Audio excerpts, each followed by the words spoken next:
নমস্কার। আজকে সত্যি একটা খুশির দিন। দীর্ঘদিনের যন্ত্রণা থেকে মুক্তি পেল বাংলা।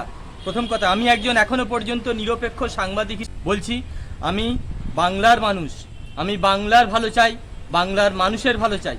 আর প্রথম থেকে আমি বারবার বলে আসছি যে অভয়ার মা জিতবে।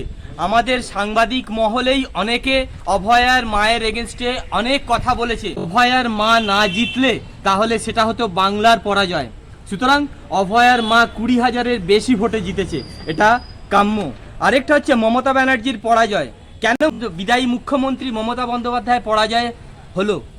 প্রথম কারণ অভিষেক বন্দ্যোপাধ্যায়।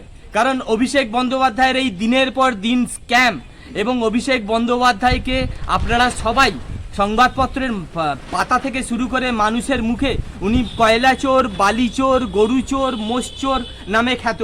তার একাধিক স্ক্যাম, এবং তিনি কমপ্লিটলি এই মমতা ব্যানার্জিকে পুরো ধুয়ে দিলেন এবং একদম শেষ করে দিলেন। আর দ্বিতীয় কথা, অভয়ার যে মৃত্যু সেটার কিন্তু বিচার হয়নি, অভয়া কিন্তু ওপর থেকেই দেখতে পাচ্ছেন।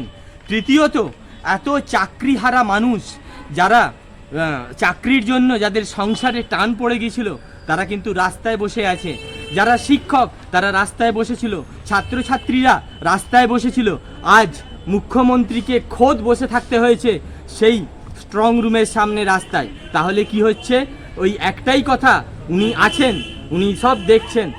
আপনি যদি মানুষকে শাস্তি দেন, মানুষকে যদি পথে বসান, তাহলে কিন্তু আপনাকেও পথে বসতে হবে। আজকে মমতা ব্যানার্জির যে হারের 10 কারণ আছে, আমি 10 কারণ শোনাবো। আজকে শুধু বাংলার মানুষ প্রচণ্ডভাবে গর্বিত এবং উচ্ছ্বসিত, কারণ মানুষ নিজের ভোট নিজে দিতে পেরেছে।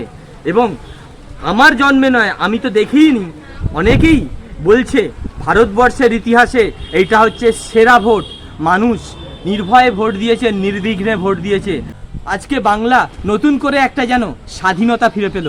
বাংলা আজকে স্বাধীন হলো দুর্নীতি এবং নোংরামির হাত থেকে। ভালো থাকবেন, সুস্থ থাকবেন। মমতা ব্যানার্জির আরের 10 কারণ আমি পরের লটে বলবো।